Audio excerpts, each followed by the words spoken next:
Ayan, kapag malapit na yung katapusan, ay, ako pa rin pala, ako nga pala.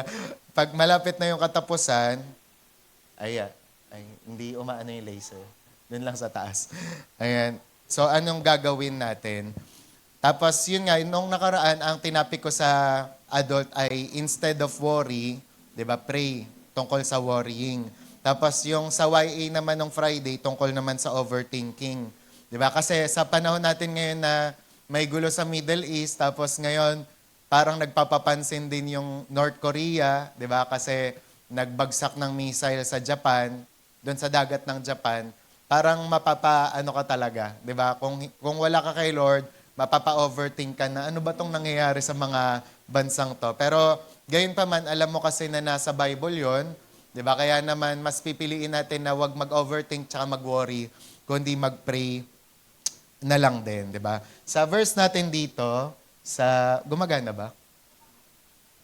Parang malayo. Ayan. So, pa-next na lang muna.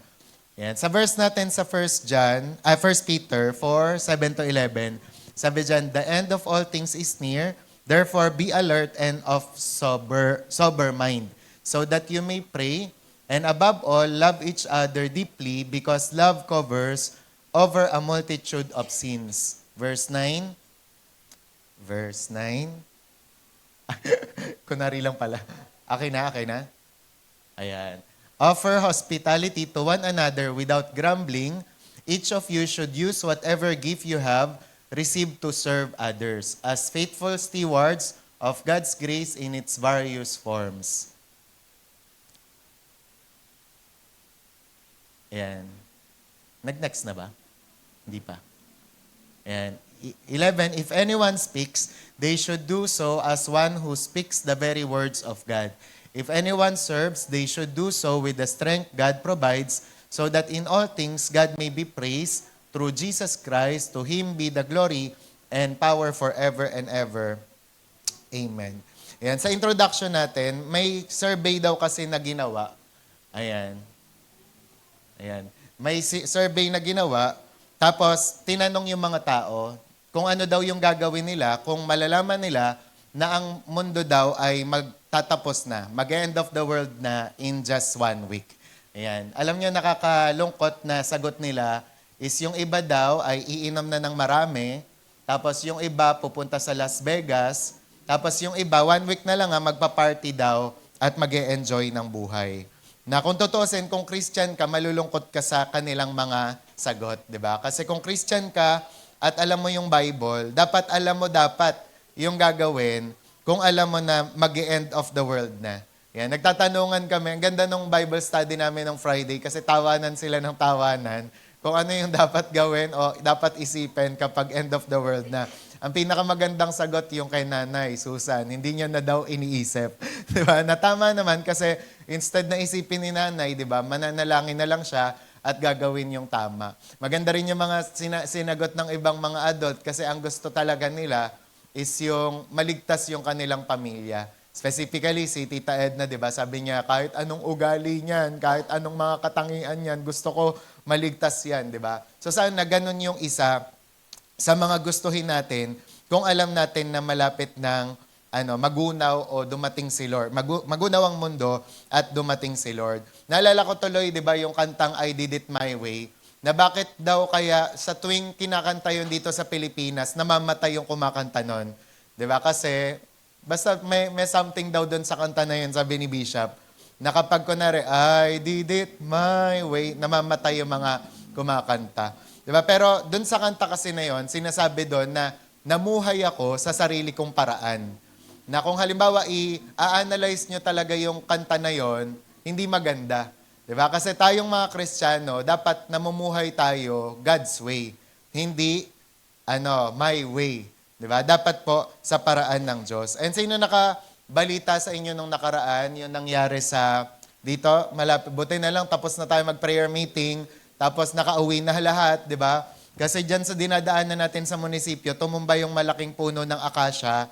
Tapos nakakalungkot, may nadaganan na rider, di ba? Uuwi sana sa Las Piñas, pero yun nga, sabi nga ni, sino bang nagsabi nun? Si EJ, basag, di ba, yung bungo, parang gano'n. Tapos, yun nga, nung sinugod nila sa ospital, wala na. Talagang patay na, di ba? Tapos yun nga, sino ang mag-i-imagine at sino ang makakaisip na yun na yung huling araw niya, di ba? Yun nga yung parang realization ni Berna ng YA, na ang buhay pala talaga, hindi mo rin talaga masabi. Tsaka kaya nga, usapang funeral, di ba kapag kunwari nasa funeral yung mga tao, sino naka-attend na dito ng burol? Pag burol ba, nagkakasiyahan pa yung tao, tapos nagsasabihan na, uy, next month mag-ano tayo, California. O kaya naman, next week mag-Boracay tayo. Tapos, di ba, walang sa funeral service o dun sa mismong libing at saka burol, walang nagtatanungan, uy, magkano yung laman ng savings mo sa bangko? Uy, yung investment mo, kamusta na? Di ba, bakit? Kasi lahat nakafocus dun sa kabaong, nakafocus dun sa patay. And pwede naiisip nila na kung sila ay nandun, ano kayang kahihinatnan nila at saan sila pupunta. Kaya alam nyo, whenever na iniisip natin yung ending natin o yung end of the world, di ba? Dapat naiisip na natin yung mga pinaka mahalagang gawin. And nakakalungkot nga ngayon, di ba? Kasi hindi lang naman itong mga tao na to ang sumasagot niyan. Even Christians, di ba? Magtataka ka, end of the world na yung pinag-uusapan, nagkakagirahan na, pero may kanya-kanya pa ring plano sa buhay. Iba't iba pa rin ang mga gustong gawin, iba't iba pa rin ang gustong ma-achieve, di ba? At kapag tinanong mo anong plano sa eternity, anong plano kay Lord, walang mabanggit, walang masabi. Kaya this morning, nawa po ay ma-encourage tayo and at the same time, ma-warningan na kapag pinag-uusapan yung end of the world o yung ending ng buhay mo, ay isipin mo ano bang pinakamahalaga na gawin ko ngayon. Alam nyo, kahit magpustahan tayo, kung mag-end of the world na today, o kaya naman ang ending ng buhay mo ay ngayon, alam mo, wala nang magmamatter, kundi yung buhay mo kay Kristo Jesus at yung mga mahal mo sa buhay. Diba? Kahit nga daw pagsunog, diba? Meron ba kayong nakakita na nasusunog na kinukuha po yung mga kumpletong gamit, kinukuha pa yung may mga gumagawa nun, pero mostly, di ba, ang dapat unang ginagawa nila ay magsalba ng buhay. Yung pamilya nila, di ba, yung anak nila, yung magulang nila, yun ang unang sinasalba nila. Kaya sabi mo sa katabi mo, dapat yun ang pahalagahan mo. And sabi nga, sadly, this, down. Nagda-down naman. Ayan, down. Ayan, sadly, this reflects how many people think when they believe time is short.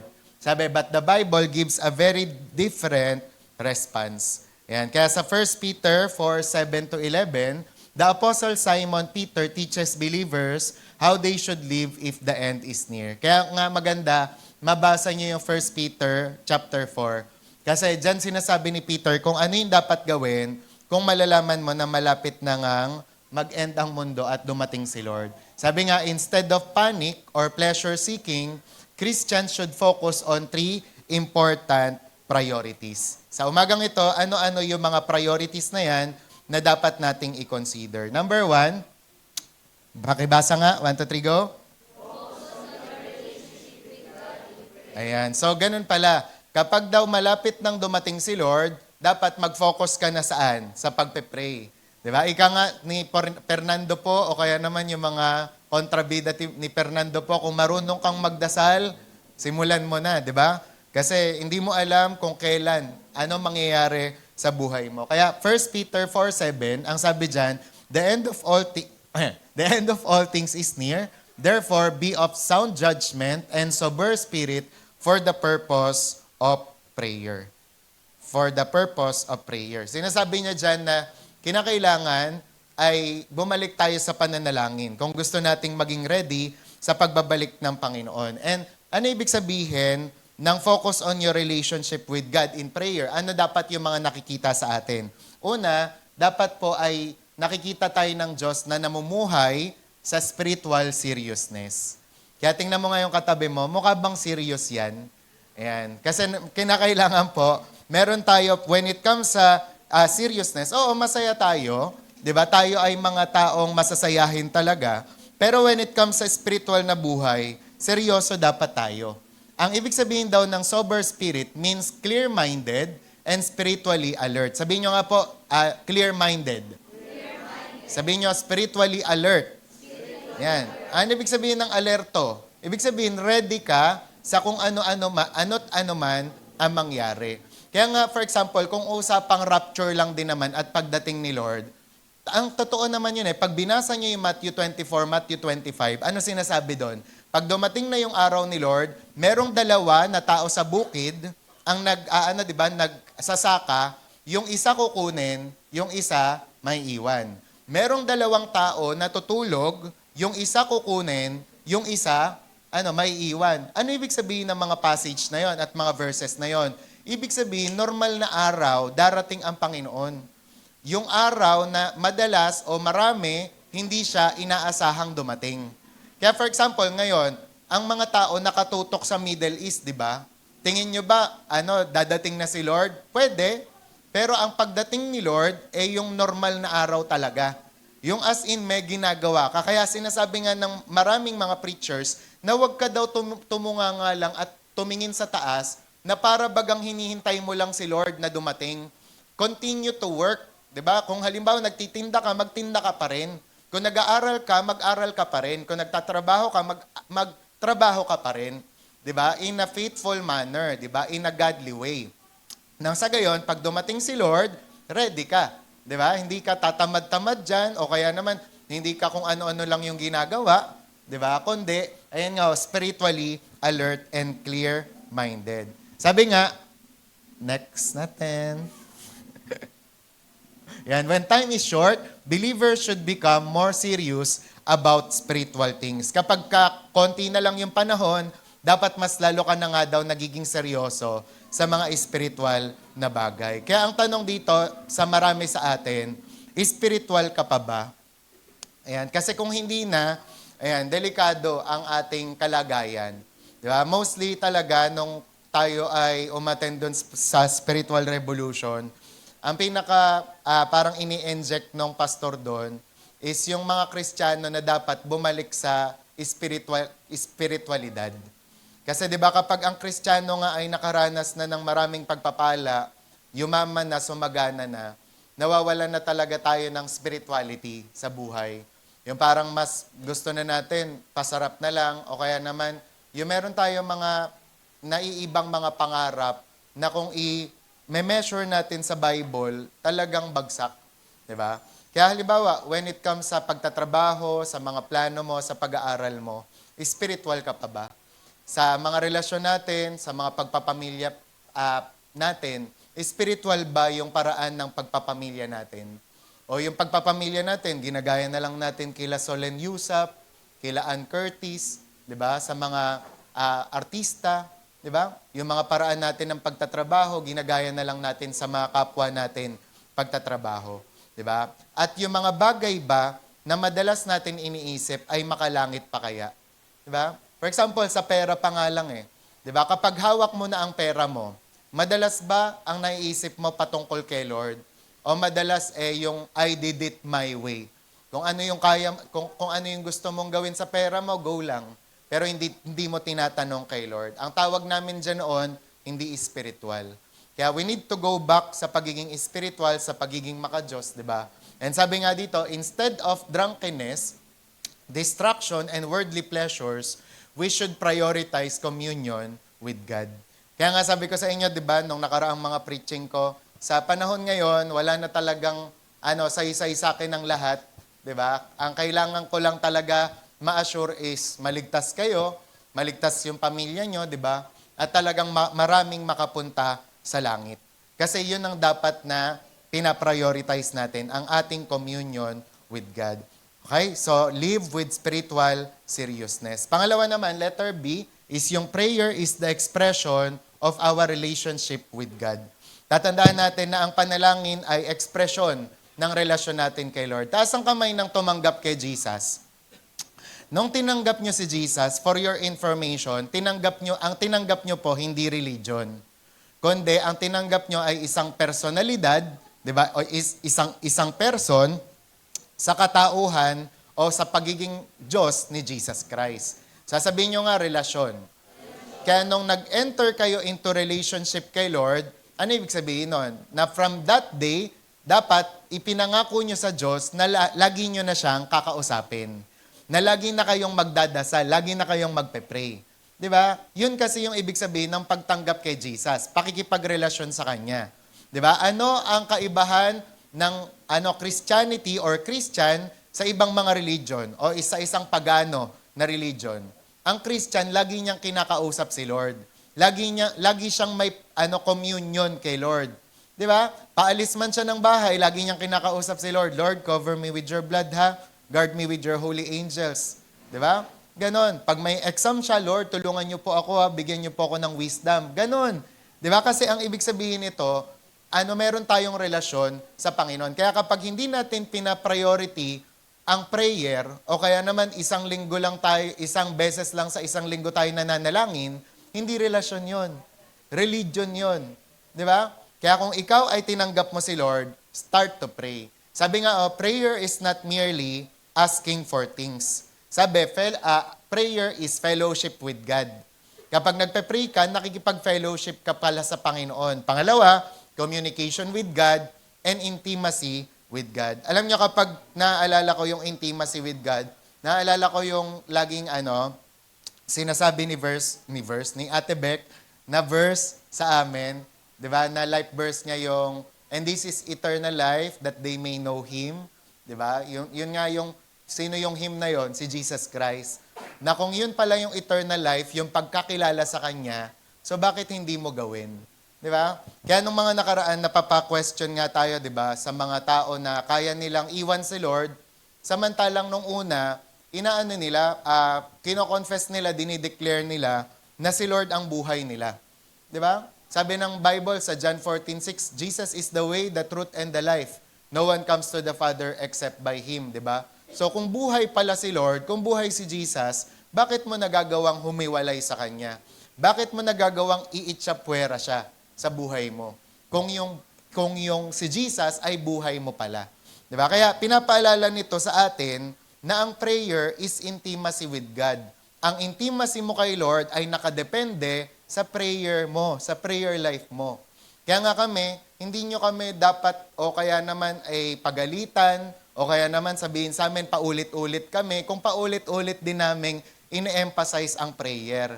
Kasi ang prayer, kumokonect sa atin, sa Diyos. Pero again, sabi ni David Hernandez sa kanyang version, nagpe-pray tayo because we are connected with God. Pero ayun nga the more na connected ka kay Lord, the more na dapat nagpe-pray ka. Amen? At saka alam nyo, ang prayer, siguro kaya ko kayong iwan pag marunong kayo talaga mag-pray. Pwede kayong pumunta sa iba't ibang lugar o sa iba't ibang bansa pag masusure ko na kaya nyo nang mag-pray. Okay? Hindi yung kunwari nasa Singapore si Tenten tapos ipapatawag niya pa ako para i-lead siya sa pray. Diba? Dapat marunong kayo mag-pray. Amen? Diba? Halimbawa, meron ng leon dyan. Diba? Kaharap na ni Gab yung leon, ipapatawag niya pa ba ako para ipag-pray siya? Hindi. Kinakailangan matuto kang mag-pray. Ikaw mismo. Sabi mo nga sa katabi mo, ikaw mismo. And ang pinakamaganda, 'di ba, sa leadership, ang leadership daw, ang totoong leadership daw yung malalaman mong successful ka sa leadership na meron ka pag kaya mo nang iwan yung mga tao. 'Di ba? Pag kahit wala ka, they can stand alone. 'Di ba? Pero halimbawa, wala ka, hindi pa rin nila kaya, ay wala. Kailangan pa nating i-level up at i-improve yung ating komunikasyon sa Lord. Kaya sabi mo sa katabi mo, dapat nagpe-pray ka. And sabi nga, God created humans to have a personal relationship with Him. Diba? Kinreate tayo ng Diyos dyan na kinakailangan meron tayong connection sa Kanya. Kaya nga, sabi ni A.W. Tozer, favorite ko na si Tozer ngayon, sabi niya, nagtataka daw siya sa mga tao talaga na akala lang daw nila kay Lord o kay Jesus, tagapagpatanggal ng bad habit nila, tagatanggal ng addiction nila. Sabing ganon. Kung ganon lang, parang mababaw daw ang tingin mo sa Diyos, ang tingin mo kay Jesus. Sabi niya doon, hindi lang daw tayo niligtas ng Panginoon, hindi lang daw siya nakipagrelasyon sa atin para mawala ang bad habit natin. Nakipagrelasyon siya sa atin, niligtas niya tayo para bumalik tayo doon sa original purpose natin. At ano yon? To have communion with Him and to worship Him. Kaya kung ang tao hindi pa rin bumabalik sa original purpose niya, hindi pa rin siya marunong sumamba, hindi pa rin siya marunong mag-worship, nawawala yung original purpose niya. Naliligaw pa rin siya. Kaya tingnan mo nga yung katabi mo, tingin mo marunong na sumamba yan? Tingin mo marunong na mag-worship yan? Kasi kung hindi pa, kinakailangan bumalik tayo doon. The reason why marami tayong mga problema today, maraming mga problema ang mga Kristiyano today, kasi nawawala yung essence ng worship. Pero sinasabi ko sa inyo, tinitiyak ko sa inyo, ginagarantiya ko sa inyo, pag ang bawat isa sa atin bumalik sa worship, di ba? Doon sa worship na karapat dapat talaga na ibigay sa Panginoon, di ba? 99% of all our problems masosolve. The reason why may mga problema tayo, na napapalayo kasi tayo sa Diyos. Di ba? The reason why nalulungkot tayo, nade-depress tayo, napapalayo ka kasi sa joy mo. Di ba? Sa strength mo. Di ba? Kaya let us return to our Lord. Di ba? By prayer. Sabi nga but sin separated us from God. Gusto tayo na makarelasyon ng Panginoon, pero ang kasalanan natin ang nagpapalayo sa Kanya. Sabi niya, but your iniquities have separated you from your God. And ano yung sinasabi dyan sa susunod na verse? Kaya sinasabi dyan na lumapit tayo sa Kanya. Let us reason together, saith the Lord, di ba? Lumapit tayo sa Panginoon. Okay? And sabi nga, pero through Jesus Christ, that relationship can be restored. Sabi niyo, buti na lang. Yan, buti na lang, di ba? Merong Jesus. Buti na lang dumating siya. Because of Christ's sacrifice, believers now have access to God through prayer. Kaya sa ginawa ni Jesus, pwede ka nang makapag-pray. Di ba? Yun nga ang ginawa sa atin noon, binulag tayo sa katotohanan o sa sabi-sabi na in order na mapatawad ang kasalanan mo, daan ka muna kay Father. Daan ka muna kay Pare. Di ba? Pasok ka muna dun sa cubicle niya, tapos manalangin ka ng 10 Aba, Ginoong Maria, 5 sumasampalataya, 10 Ama namin, tsaka mapapatawad yung iyong kasalanan. Di ba? Pero, ang sinasabi talaga ng Word of God, we have access to God through Jesus Christ and through prayer. Okay? Kaya yon. And then letter C naman, Christians must become serious about prayer. Kaya kung tayo, naniniwala tayo na kinakailangan pala ay ibalik ang connection sa Diyos, i-focus natin ang relationship natin sa Diyos with prayer, dapat daw maging serious tayo sa pananalangin. So ano ibig sabihin nun? In-instruct tayo ni Peter patungkol dyan kung paano daw maging seryoso sa pananalangin. Una, dapat daw nagpe-pray ka regularly. Sabihin nyo nga regularly. Isa pa. Pag sinabing regularly, hindi eventually. Yung kada event lang. Hindi rin weekly. Hindi rin monthly. Diba? Sino sa inyo nagpe-pray pag birthday lang? Ay, nako po. Diba? Sino sa inyo nagpe-pray tuwing Pasko lang? Nako naman po. Diba? Ang pagpe-pray po ay regular. Sabi nga, prayer should be a priority, not an afterthought. Diba? Yung kinakailangan, bago pa ang lahat, ang unang maisip mo mag-pray. Kaya nga pinrint ko to. Ang ganda nung lagi ko siyang tinitignan sa umaga. Kasi nung nakita ko tong hymn na to, na-inspire ako. Ayan, sabi dyan, Eternal Father of my soul, let my first thought today be of Thee. Let my first impulse be to worship Thee. Let my first speech be Thy name. And let my first action be to kneel before Thee in prayer. Di ba? Nawa po, tayong lahat, yun ang unang nagagawa natin. Na sa tuwing gumigising tayo ng sa umaga, di ba? Sino ang unang naaalala natin? Sana po si Lord. Hindi muna siya. Di ba? Hindi muna sa kung sino-sino. Di ba? Sana si Lord muna ang unahin natin bago ang sarili o sino man. Di ba? Sabi nga, bago daw ang pandesal, muna? Pagdasal muna. Diba? Kaya pray more regularly. Pangalawa, seek God early. Ibig sabihin na to, start the day with God. Sabi nga ng Psalm 5:3, in the morning, sabi nyo, in the morning. Sabi, Lord, you hear my voice. In the morning, I lay my request before you and wait expectantly. Ito hindi naman sa lahat. Pero madalas o sa karamihan, alam nyo bakit kadalasan magulo ang isip natin? O kaya naman wala kayong peace of mind? Alam nyo kung bakit? Gumigising tayo pag magulo na ang sitwasyon. Pag magulo na sa bahay. Pag ang dami ng utos ni nanay. Di ba? Gumigising tayo kapag ang dami na nating gagawin.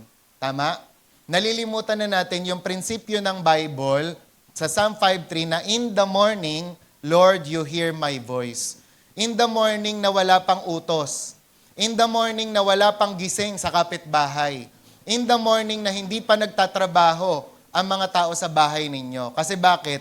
In the morning, kung santahimik ang lahat, pwede kang makipag-fellowship sa Diyos.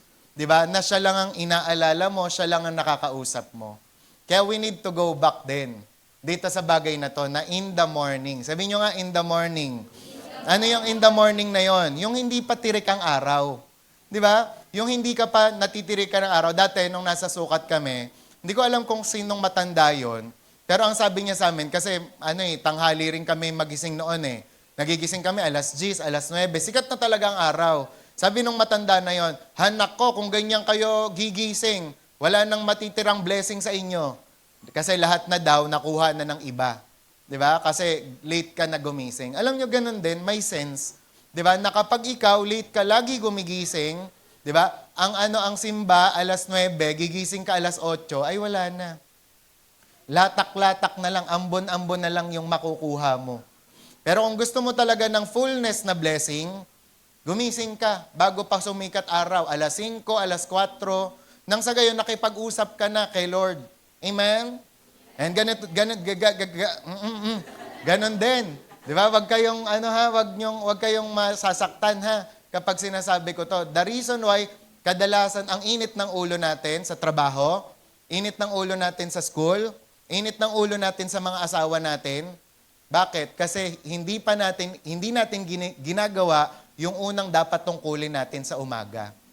Yung makipag-usap muna kay Lord. Amen?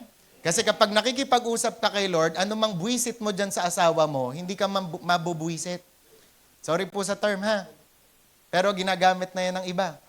Di ba? Kahit anumang pang-ookray sa'yo, sorry sa term po Ganun ang generation language na ngayon eh. Na mga kaklase mo o katrabaho mo, kaya mong isurvive. Bakit? Nakausap mo ang Diyos umaga pa lang. Amen? Di ba? Nakakapag-confession ka tuloy. Ngayong araw na to, successful ako. Ngayong araw na to, matagumpay ako. Ngayong araw na to, puno ako ng pagmamahal. Ngayong araw na to, mahaba pasensya ko. Ngayong araw na to, magsasaksid ako sa lahat ng gagawin ko. Ngayong araw na to, matatapos ko lahat ng to-do list ko. Di ba? And the reason why hindi mo natapos to-do list mo, maglaba, maghugas ng plato, magplantsa, ganyan. Kasi bakit? Alas 12 ka na. Nagising. Alas 10 ka na. Di ba? Bumangon. Okay? Kaya we need to return. Sa in the morning, when I rise. In the morning, when I rise. Pagising sa umaga. Bang? Naalala ko. Bang? Amen? Kaya maging to ha? Wake up call to ha? Pero usapang wake up call, nabanggit kasi ni Sister Mira kanina, na Lord, yung nagtutulog-tulugan ng mga Kristiyano, gisingin nyo. Alam nyo ang pinakamahirap talaga gisingin? Yung tulog, magigising talaga yan eh. Yung nagtutulog-tulugan. Kapag ang tao nagtutulog-tulugan, physically, spiritually, mahirap gisingin yan. Naririnig na nila yung word of God, naririnig na nila yung pangungusap ni Lord, pero nagtutulog-tulugan. Ang tigas ng ulo. Alam niyo, kailan sila gigising? Pag huli na ang lahat. Pag nandyan na yung kapahamakan, pag nandyan na yung emergency, pag nandyan na si Lord mismo, dyan na sila gigising. Pero ano sabi ng Bible? Today, if you will hear His voice, do not harden your heart. Huwag kang magtulog-tulugan. Mahirap yan. Amen? Diba? Sa papa no? Pag may nakakaaway si mama, sige lang, bugbugin mo lang. Na ano siya, ginigising siya ng mga kamag-anak. Saldi, yung asawa mo nakikipag-away. Kasi ang gusto ni Papa, bugbukin ni Mama yung mga kaaway niya. Di ba? Mahirap yun. Gisingin yung tulog-tulugan. Ganon din sa spiritual na buhay. Nagtataka tayo, bakit tong tao na to? Ganyan, ganyan, ganyan. Ilan preaching na napakinggan? Tulog-tulugan eh. Di ba? Ngayon, nakakalungkot, pag yung nagtutulog-tulugan na yun, nagbingi-bingihan pa, ay wala na. Di ba? Huli na ang lahat bago sila sumunod. Kaya sabi mo nga sa katabi mo, huwag kang ganon. Sabi ni Andrew Iyon, huwag kang ganon. Ay, gamol pala yun. gamol pala yun. Ay, hindi na po nila alam yun. Okay. Nasaan na tayo? Yan, in the morning. Okay? Kaya sabi mo nga, maging maaga na tayo ha? Kaya alam nyo, lahat, ako naniniwala dito sa kasabihan na to, na kung gusto mong magbago ang sitwasyon mo, may mabago sa buhay mo, baguhin mo routine mo. Okay? Sa umaga pa lang kunwari Sunday school, gusto niyo magka-breakthrough. Sa lahat ng mga teachers, sa lahat ng mga Sunday schoolers, gusto niyo magka-breakthrough sa Sunday school. Di ba? Simulan natin yung pagbabago. Baguhin niyo ugali niyo. Baguhin niyo paggising niyo. Baguhin niyo yung pagpunta niyo sa church. Baguhin niyo yung tingin niyo kay Lord. The reason why ang nararamdaman niyo paulit-ulit na lang, ang nararamdaman natin parang routine na lang, ikaw rin ang may pakana. Bibigyan ko kayo ng pagkakataong mag-isip, ikaw rin ang may pakana. Di ba? Pero kung gagawa tayo ng bago, tingnan nyo, magugulat kayo. Magbabago rin ang mga sitwasyon. Di ba? Kahit sa bahay, mura ng mura tong bahay na to. Dito sa bahay, gulo-gulo. Ikaw yung magsimula ng pagbabago. Tingnan mo, may magbabago talaga. Amen? Pag-isipan nyo yan, ha? Pag-isipan nyo. Huwag nyo lang pag-isipan, gawin nyo, ha? Kaya, tingnan, tsaka i-testing nyo. Testing ko nga kung ano sa akin, pagpapala ni Lord sa akin pag nagising na ako ng maaga. Di ba? Nakapag-pray ka na, tapos nakapag-devotion ka na, nakapagluto ka na ng maaga, nakapag-exercise ka pa, ay wala. Okay sa'yo, financially, materially, physically, spiritually. Okay? Amen. Start with gising in the morning. Pastor, paano yung call center? Paano kaming gabi? Bala ka dyan. ikaw na mag-adjust. Diba? Siyempre, pero yun nga di ba, nasa sa'yo yan, alam mo, diskarte dyan. Okay? Amen? Pastor, wala, night person talaga ako Ang tip natin dyan, di ba? Pag night person ka, at gusto mong baguhin body clock mo, gumising ka ng maaga, tapos huwag kang matulog ng hapon, tiisin mo talaga. Ganon. Para pagdating ng alas 8, tulog na tulog ka, bagsak ka. Alas 9. Okay na bukasan, gising ka ulit umaga. Okay? The reason why hindi tayo nagbabago, kasi hindi rin tayo nagbabago. Ay, Oo, hindi tayo nagde-decide magbago.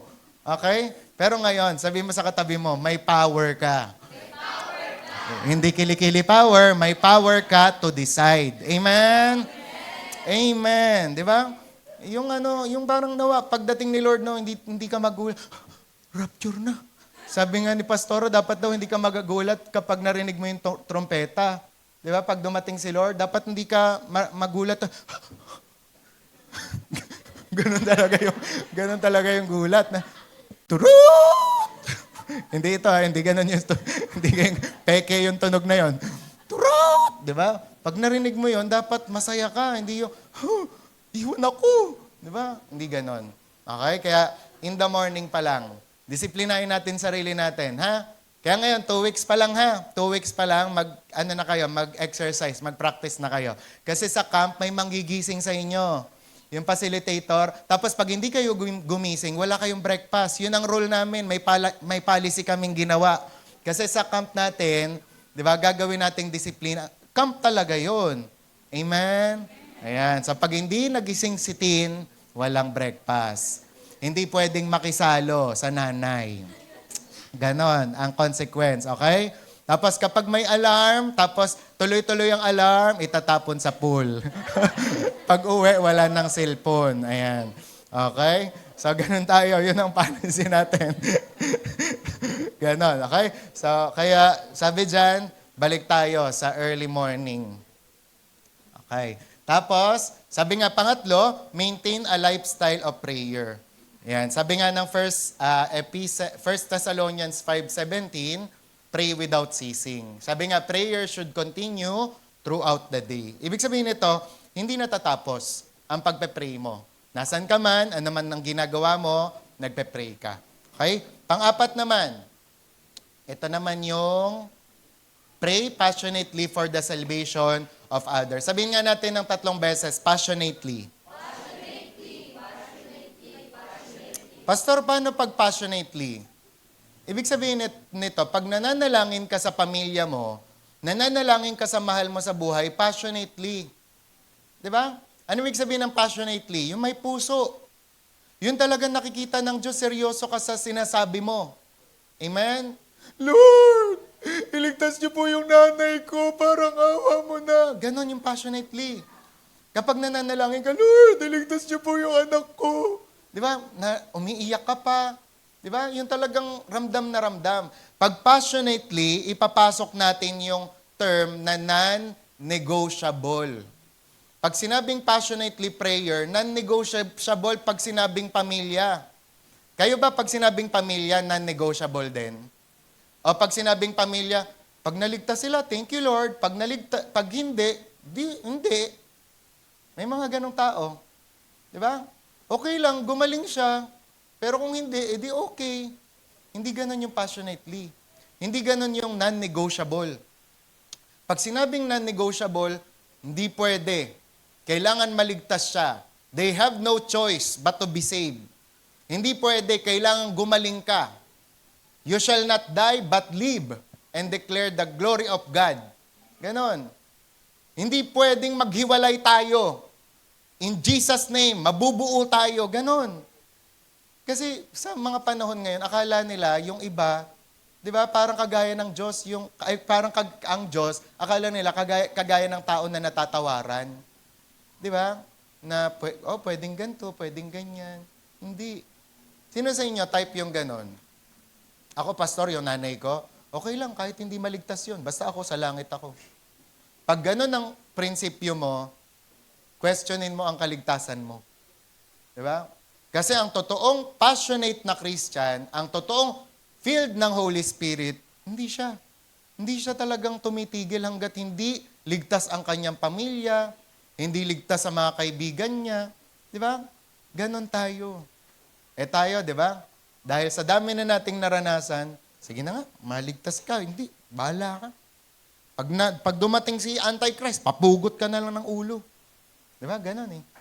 Pero ang pagpe-pray sa mga tao, passionately, especially for your family, loved ones, friends who do not know Christ.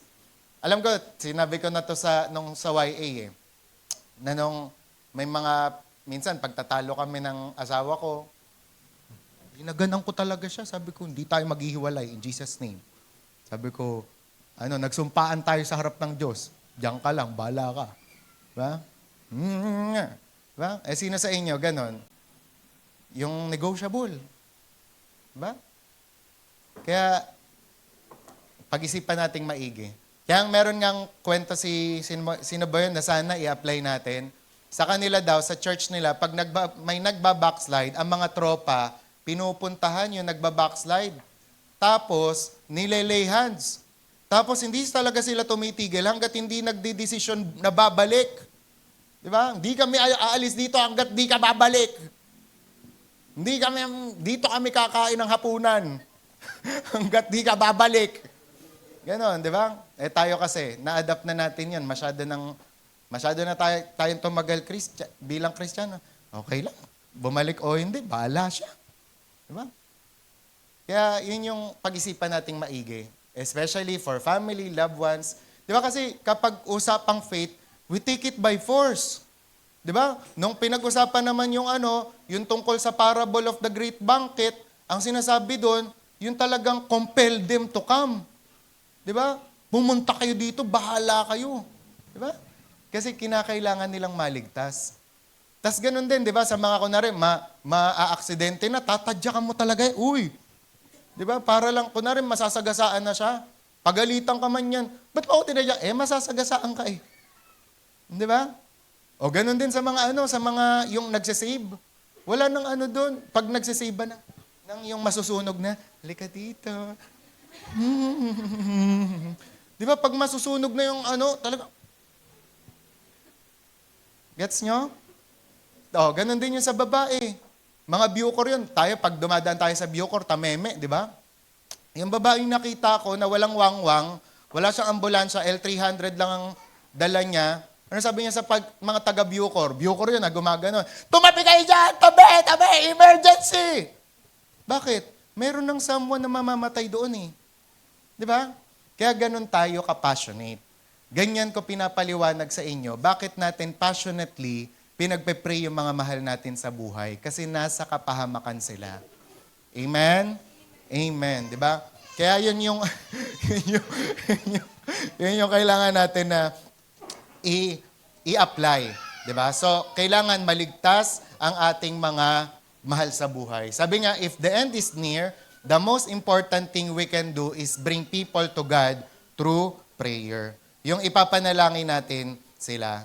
Okay? Kaya sabi mo nga sa katabi mo, yun ang una. Focus on your relationship with God through prayer. Oh, hindi niya nasa ulo, no? Focus on your relationship with God through prayer. Okay? Pangalawa naman, focus on your love for others. Yan. Kung alam mo na paparating na si Lord, malapit na siyang dumating, ayan, focus on your love for others. Mahalin natin ang ating mga kapwa. Sabi nga dyan sa 1 Peter 4:8-9, above all, keep fervent in your love for one another, because love covers a multitude of sins. Be hospitable to one another without complaint. Okay? So, yan ang isa sa sinabi ni Pedro, na dapat magmahalan tayo, above all, magmahalan daw. Okay? And ano ibig sabihin yan? Letter A, na dapat daw ang love natin is the highest priority. Kasi ang sabi nga ni Paul, di ba, above all, higit sa lahat. That means, love is extremely important. Pag sinabing extremely important, gagawa ka ng paraan, magawa mo, di ba, na magmahal. Amen? Kaya nga sabi ng 1 Corinthians 13:13 din, the greatest of these is love. Di ba? Meron daw faith, hope, and love. Pero ang pinakadakila sa mga ito ay ang pagmamahal. Kasi ang pagmamahal po, it makes all things easy. Kapag may pagmamahal ka, nagiging madali ang lahat. Madaling maglingkod, madaling yung makisama sa iyong kapwa, di ba? Nagiging madali ang lahat. Kaya sabi nga, when life ends, alam nyo ba, money will not matter. Kahit gaano pa karami ang pera mo, hindi na magmamatter yan. Sabi, achievements will not matter. Ikaw man ay tapos ng masteral, doctoral, ang dami mong extension sa pangalan, it will not matter anymore. But love will remain. Ang magre-remain lang ay yung pagmamahal. Okay? At saka pagdating natin sa langit, lahat ng mga paghuhusga ng Panginoon sa atin, nakadepende sa pagmamahal. Diba? Nag-outreach si Jess ngayon. I-weigh natin kung may pagmamahal. Meron. Diba? Nag-outreach si Ina ngayon. I-weigh natin. Yun, may pagmamahal. Pagka inano kasi yun, dinaan sa apoy at nasunog, wala. Ibig sabihin, walang pagmamahal yung ginawa mo. Diba? For example, sa mga natin ngayon, sa lahat ng mga nakaupo sa inyo ngayon, sino ang may pagmamahal pa rin na umaattend? Kasi may mga ganun, di ba? May mga pagkakataon na nangyayari sa atin yon na umattend ka kasi napilitan ka. Di ba? Pero iba, kapag umaattend ka kasi mahal mo si Lord. Amen? Umaattend ka kasi nakagawian mo na lang. Kasi nandun yung friend mo, nandun yung girlfriend mo, nandun yung boyfriend mo. Pero iba, kung umaattend ka kapag merong pagmamahal. Okay? Kasi letter B naman, bakit natin siya kailangan gawin? Kasi love covers a multitude of sins. Sabi nga, Peter explains, love covers a multitude of sins. Sabi nga, this does not mean that this does not mean love forgives our sins before God. Only the blood of Jesus Christ can do that. Ngayon, ang ibig sabihin nito ay ganito. Instead, It means love chooses to overlook many faults. Diba? And the same idea appears in Book of Proverbs 10:12 na hatred stirs up conflict, di ba? Pag nag-hate ka, mas lalo yung magpapalala ng conflict, but love covers all wrongs. Makinig kayo maigi ha. Sa panahon na ang hirap ng magmahal, sa panahon na ang dami mo ng kinaka-offendan, sa panahon na ang dami mo ng hurt, yan ang solusyon. Magmahal ka ulit. Di ba? Kasi love covers multitude of sins. Alam nyo, ma-share ko lang, makinig kayo maigi. Ano ang nagpapastay sa akin sa church na ito? Even though ang dami ng hurt sa akin, love. Love covers multitude of sins. Madalas, pinag-uusapan natin yung mga umalis. Ano? Ngayon, pag-usapan kaya natin yung mga pastor na nag-i-stay. May nabasa ba kayo Parable of the Prodigal Father? Parable of the Lost Shepherd. Di ba? Pero alam niyo, nakakatuwa sa mga pastor na nag-i-stay. Alam niyo kung bakit? Kasi pinipili nilang magstay, di ba? Dahil alam nila, love covers the multitude of sins. Di ba? Pero yung mga hindi pastor, hindi ko naman nila lahat. Di ba? Yoko na. Naway ako ni ganyan. Yoko na, panay hurt na ako na ganyan. Yoko na ganyan-ganyan. Yoko na. Pero isipin niyo maigi. Di ba? Kung yung mga leader o mga pastor ang mag-decide ng ganon, gulat kayo, no? Walang nag-preach. Di ba? Si pastor lumipat sa ibang church. Si pastor lumipat sa ibang lugar. Di ba? Na minsan, naiisip ko na, si pastor ng ibang bansa. Di ba? Si pastor ganito, ganyan. Diba? Pero anong nagpapastay? Love kasi. Di ba? Kaya sabi mo nga sa katabi mo, piliin mo yung love. Ayan. Kasi bakit? Pag may love ka, i-overlook mo na lang yung maraming pagkakamali, kasalanan. Kaya nga sa mga mag-asawa, lagi ko yung sinasabi O ngayon, sa mga hindi pa nag-aasawa, mga may boyfriend at girlfriend pa lang, isipin niyong maigi ito. Kapag hindi kayo mapagpatawad, kapag ang dami niyong kagalit, binatat dalaga pa lang kayo, hindi niyo masolusyonan yung mga hurt niyo, huwag ka muna mag-asawa. Ibaba mo muna ang mga plano mo.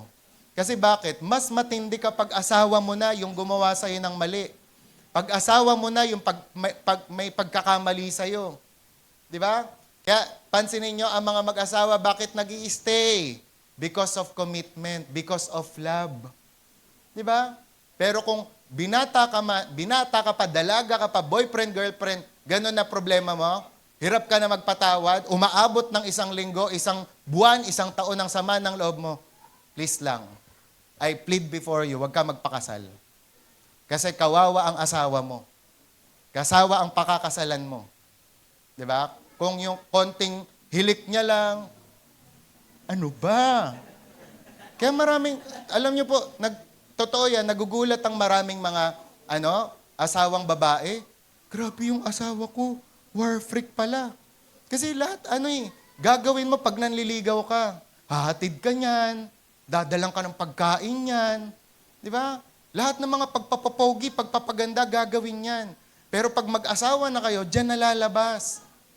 Kaya sinasabi ko sa inyo, binata't dalaga pa lang kayo, deal nyo na yan. Umiyak na kayo sa Panginoon, Lord, tanggalin nyo tong galit na to. Tanggalin nyo tong sama ng loob na to. Ayokong dalhin pa to sa kasal. Amen? Kasi pag kasal ka na, tapos nakita ng asawa mo yan, nakita ng mga anak mo yan, wala. Mahirap. Pero ngayon, sa mga kasal naman practice nyo to. Yung forgiveness. Kung nasa kasal na kayo, mag-asawa na kayo, magbaong kayo ng sandamakmak, isang drum na forgiveness. Amen, Mira Jobert? Ay, hindi pala nila kasal ngayon. tapos na pala. Okay, kala ko kasi. Diba? Amen. Amen. Amen, Miko? Amen. Diba? Yung mga kasal na dyan, amen. Diba? Sandamakmak na pagpapatawad. Kaya nga ako talagang, yung mga sila Daniel, yun ang remark sa akin, Pastor, alam mo, pastor ka talaga no? Tapos kayo naman siguro pwedeng yung sabihin sa akin yun, pastor ka talaga namin no? Kasi alam ko, lalo pag mag-asawa, alam ko pag may tampuhan di ba? Pagka magkagalit, tapos a-attend ng fellowship, may, may nangyari. Okay. Tapos papakanta ka, this is, daddy, hindi ko makakanta. Ay, naku po. Sabi ko, may nangyari dito. Di ba? Kaya iintindihin mo. Di ba? Ano kaya yun? Ako naman bilang pastor, ano kaya yun? Nag-i-intercede. Di ba? Kaya pero, pag may asawa ka na, sandamakmak talaga na pagpapatawad. Amen? Anuhin nyo to kunin nyo para hindi kayo maghiwalay. Okay? Para walang broken family, broken home. Amen? Amen. Pastor, ang tagal mo dyan kasi kailangan diba? So, yan yung tatandaan natin. Okay? Tsaka kahit sa church. Diba? Tanggapin nyo na sa church, maraming disappointment. Diba? Pinapagawa ko sa iyo, hindi mo ginawa. Ikaw naman talaga naka-assign dyan, ba't di mo ginawa? Tambakan mo ng maraming pagpapatawad. Ikaw pinagsaing ko ngayon Ikaw naka-assign sa saing Diba? Hindi na nga nagsaing, tapos nung nagsaing sa church, sinunog pa, 1,000 pagpapatawad. Diba? Ganon. Amen? Amen. Di ba sabi ko sa inyo, pumila na kayo? Pila na, di ba? Games to, di ba? Sa pag-games, kailangan mo ng 1,000 pagpapatawad dyan. Amen? Kasi sure na sure yan, may mandadaya talaga dyan. Di ba? Kahit Sunday. Di ba? Kaya, amen po. Alam nyo ang ibig sabihin yan. Next natin. Sabi nga, when we truly love someone, nagiging pasensyosa tayo, pasensyoso, mabilis tayo magpatawad, and we overlook small offenses. Di ba? Kaya nga ako, hindi rin ako perfect. Pero masasabi ko rin na na binabago kami ni Lord from glory to glory. Di ba? Lagi ko sinasabi kay Ate Mar, di ba, mabait na ako ngayon. Amen. Diba? Diba, mas better na ako? Yeah. Diba? Kaya kapag kami, may mga kami, minsan tatahimik siya, ako rin tatahimik din ako. Alam na namin, ibig sabihin. Pero maya-maya, yan, diba, magpapansinan na kami, okay na kami. Diba? So, ganun kasi. Diba? We overlook small offenses. Kunting di lang natapon yung basura di next week, tiisin nyo na lang yung baho. Di ba? Pero wag mo naman, dahil lang sa basura, naghiwalay kayo. Amen? Amen. Di ba? Hindi lang nabayaran yung isang, Meralco bill. Itiisin nyo muna. Di ba? Magpatay muna kayo ng mga lamok, ganyan. Pero wag kayo maghiwalay. At least magkasama kayo habang nagpapatay kayong lamok. Di ba? So, kaysa naman may kuryente ka nga, wala ka namang kasama sa bahay. Lungkot ng ganon. Di ba? Kaya, yun yung tatandaan natin. Kaya marunong si Peter, kaya marunong sila Paul, na above all, love. Di ba? Kaya yung mga kanta na, love will keep us alive. Di ba? If we're hungry, love will keep us alive. Di ba? Kasi yung pagmamahal na yun ang magsasatisfy sa kanila Di ba? Kaya ngayon may bagong mga reels ngayon, di ba? Yung mayaman pero malungkot, mahirap, pero masaya, di ba? Nakakatawa yung mga pinaggagawa nila, di ba? Sabi nung isa, pero bilang ng pera. Tapos meron naman, tinatawanan nila yung gripo nila kasi walang tubig, tinatawanan nila yung kaldero nila kasi walang laman, di ba? Pero kahit sila, di ba, na nila yon, nare-realize nila yon. Paano pa tayo? Na alam natin yung Word of God. Kaya sabi mo nga sa katabi mo, mahalaga ang love. Yan. Kaya sabi nga, paulit-ulitin man natin to sa church, hindi to nagagasgas. Kasi araw-araw kailangan natin ng love. Amen? Amen. Pag sa bahay wala ng love, ay nagkakandalayasan na. Pag sa church wala ng love, ay wala na rin. Di ba? Pag sa kaibigan, sa mga mag-aasawa, wala ng love, ay wala. Sakit lang ng ulo, ang hatid. Kaya ibalik natin ang love. Okay? Sunod naman, but when love is absent, we become critical, we become harsh, we become unforgiving. Okay? Kaya proceed tayo. Sa letter C naman, yan. Love must be practiced, especially in the church. Sabi nga, Peter specifically says, love one another. That means within the church. Ayan, di ba? Sabi niya yan, within the church. Sabi nga, church members, makinig kayo ha, makes mistakes, disappoint us, and say things that hurt. Totoo ba yon? Nakikinig pa kayo? Totoo yon? Na minsan ang mga churchmate nagkakamali din. Minsan nadidisappoint ka. Minsan nasasabihan ka ng masama. Di ba? Nagagawan ka ng masama. Pero alam nyo ang dapat na gawin pa rin, mahalin pa rin natin sila.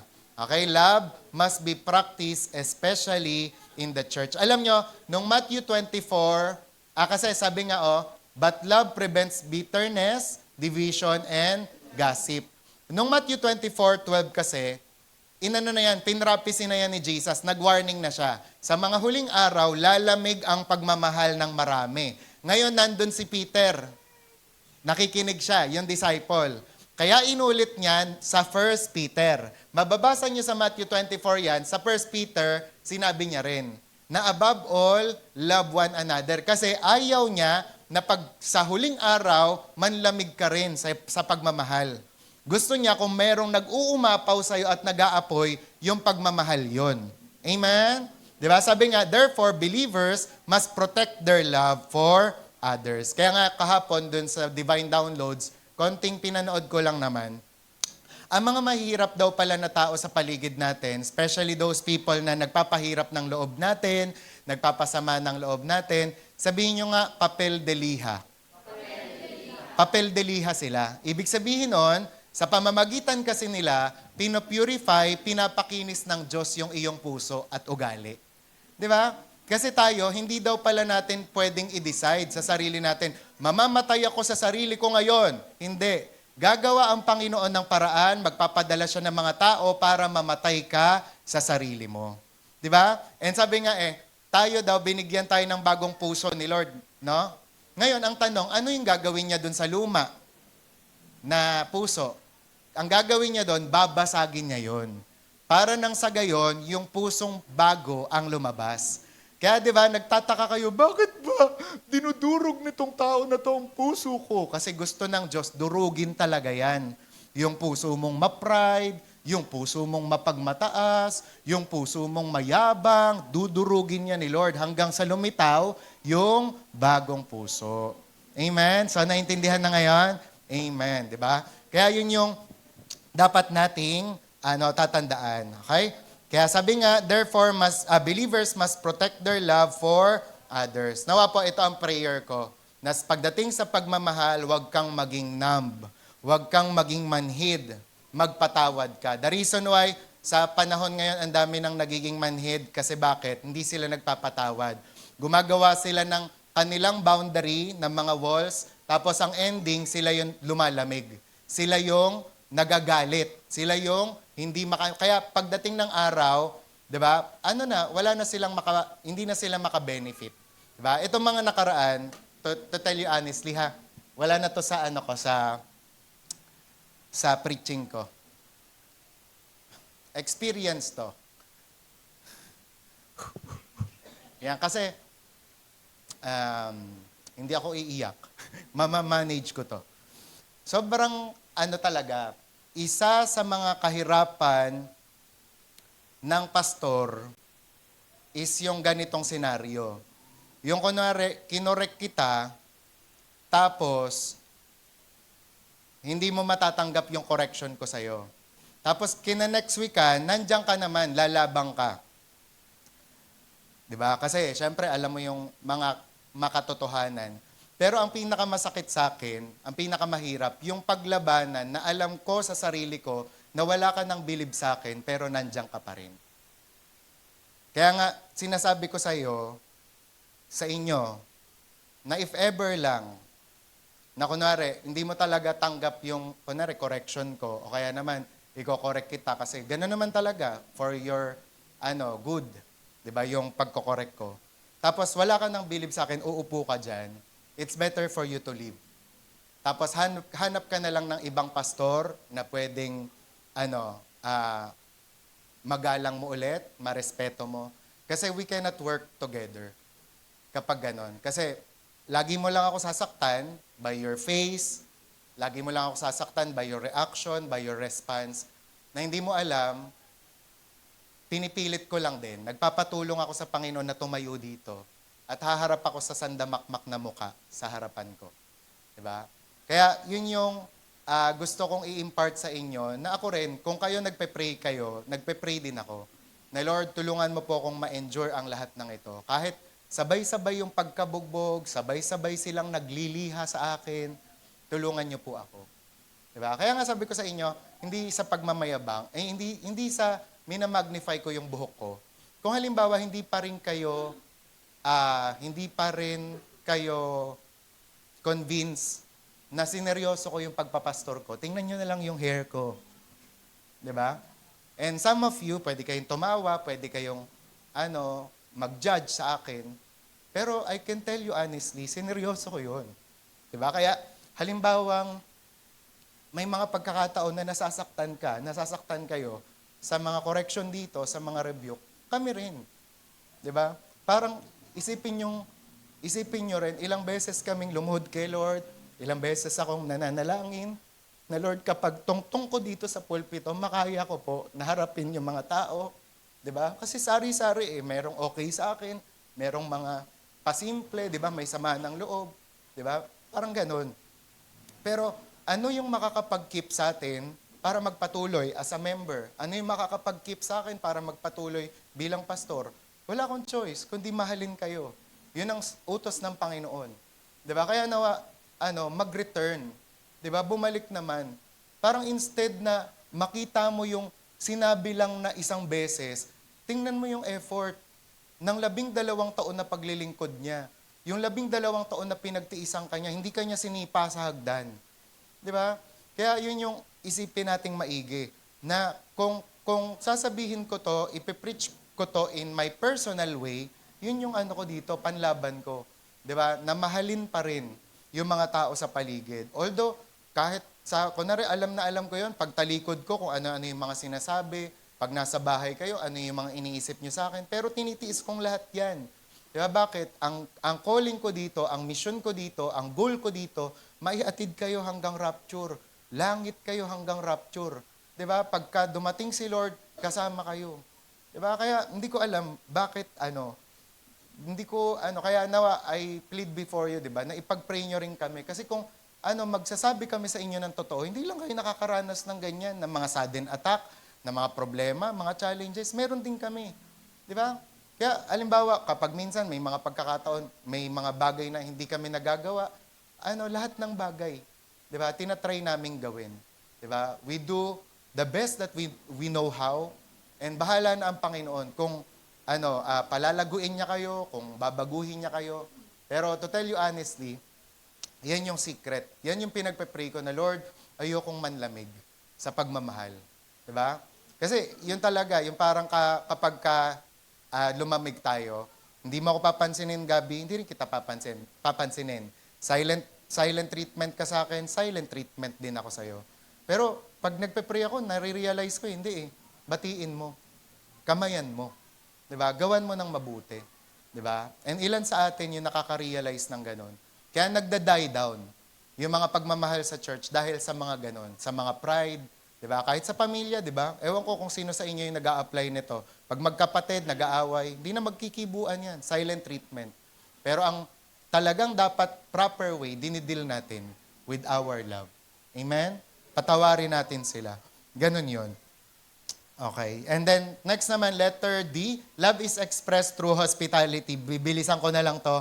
Sabi nga, Peter also says, be hospitable to one another without complaint. Ang ibig sabihin nito, yung pag-welcome mo sa iba, pag-care mo sa kanila, pag-open mo ng bahay para sa kanila, di ba? And sabi nga, true Christian love is practical, not just emotional. Ako, pinagpe-pray ko yan na dumating yung time na tayo po ay magkaroon na ng bahay ng mga malalaki, di ba? Tapos doon tayo ng mga mag-Bible study, tapos i-welcome natin yung mga tao doon. Kasi alam nyo, nung nakikinig nga ako ng preaching about sa rich man and Lazarus, na si Lazarus napunta sa langit, si rich man napunta sa impyerno. Ngayon, magtataka kayo kasi wala namang kayong mababasa kung ano yung kasalanan ng rich man. Hindi naman sinabi doon na pumatay siya. Hindi sinabi doon na ang daming asawa niya. Ang sinabi lang, nandun siya sa impyerno. 'Di ba? Ngayon, alam nyo ang pinakadahilan Bakit siya napunta sa impyerno? Ba't napahamak siya? Kasi alam niya yung kalagayan ni Lazarus, pero wala siyang ginawa. Yun ang kadalasan ng kasalanan ng mga tao ngayon. Alam mong may pangangailangan yung kapwa mo, yung kapatid mo, pero wala kang ginawa, question your salvation. Question your identity. Diba? Kasi ang proper, pag nakikita mo yung kapwa mo, may kailangan siya, tutugon ka. Diba? Magre-respond ka. Tutulong ka sa abot ng makakaya mo. Amen? Amen. Kaya, tinatanggal, pinapatay ni Lord ang pagiging careless natin. Okay? And then pangatlo na, eto nga, focus on using your spiritual gift until He comes. Ano man yung kaloob ng Panginoon sa atin, ano man yung talento natin, ipagamit natin sa Kanya. Sabi nga, as each one has received a special gift, employ it in serving one another. Sabi dito, every believer has a spiritual gift. When a person is saved, sabi ng Ephesians 1:13, the Holy Spirit comes into their life. Yun nga, tapos naglilingkod po sila. And sabi nga dito, each one is given the manifestation of the Spirit for the common good. Kasi kung halimbawa, ang goal lang ng Panginoon, dalhin tayo sa langit, dapat ganon. Yung Ina, tanggapin mo si Jesus bilang Panginoon na tagapagligtas. Opo, amen. Dapat wala na si Ina. Deads na siya. Pero bakit binubuhay pa rin tayo ng Panginoon? Bakit siya binubuhay? Kasi may purpose pa siya. At yan yung maglingkod sa iba. Kaya sabi nga, every Christian is gifted, every Christian has a ministry. No believer is meant to be spectator. And then letter B, gifts must be used to serve others. Sabi nga, Peter commands believers to employ their gifts. Kaya ito yung mga gifts, may mga speaking gifts na yan nga, pagpe-preach, pagte-teach, pag-encourage, pero tatandaan natin, meron ding serving gifts. Yung pagtulong, di ba, pagkikare sa iba, pagsusupport sa church ministries, yung mga acts of service, pwede nating gawin yan. And sabi nga, the church functions properly only when every member serves. Kaya ang pangarap ko, ang pangarap nating lahat, maglingkod na lahat. Di ba? Wala nang umupo lang. And letter C, serve with God's strength. Peter reminds believers, serve by the strength which God supplies. Sabi dyan, ministry is not done in human ability, but through God's power. And letter D naman, last na to, the goal of every gift, the purpose of spiritual gift is that in all things, God may be glorified through Jesus Christ. Kaya tatandaan natin, lahat ng ito is for God's glory. Kaya sa conclusion natin, ito, ministry is never about recognition, yung mga palakpak at personal glory. The goal is always God's glory. Okay? And conclusion natin, sabi dyan, if the end of life or the end of the world is near, ano ang sinasabi ni Peter? I-priority daw natin tong lahat ng to. Una, our relationship with God, di ba? Na mapataas, mapalalim, di ba? Pangalawa, strengthen your love for others. Kung meron nagkukulang sa pagmamahal sa atin, kung merong kailangan ng refill ng pagmamahal ni Lord, ay pwedeng ngayon yon. And pangatlo, faithfully use your spiritual gifts in service. And one day, we will stand before Jesus Christ and the greatest reward will be to hear, well done, good and faithful servant. Enter now into the joy of the Lord. Kaya therefore, until that day comes, let us pray fervently, love deeply, and serve faithfully for the glory of God. Kaya nga sa pagtatapos natin, merong kwento yung secretary ni Winston Churchill. At si Winston Churchill kasi, sobrang higpit niya palang boss. Mahirap din daw siyang pakisamahan. Ngayon, during World War II, nung natapos daw ang World War na yon, alam niyo ang sabi ni Winston Churchill doon sa secretary niya, sabi niya, thank you very much you've done your part. 'Di ba? Alam niyo, nagulat siya kasi ang higpit-higpit ni Churchill, tapos ang nonchalant niya, pero that time daw, doon niya daw na-appreciate yung kataga na yon, na thank you, you've done your part.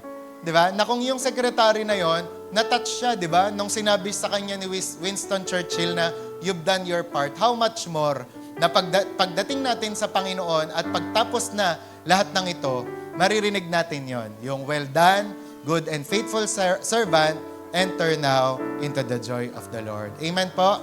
So sa lahat po ng mga gustong umabot sa pagdating ng Panginoon, gustong malaman kung ano yung kailangan. Una, deepen your relationship with God. Mag-pray tayo, di ba? Magmahal. tapos maglingkod tayo sa Panginoon. Tayo lang tayong lahat, awitin natin yung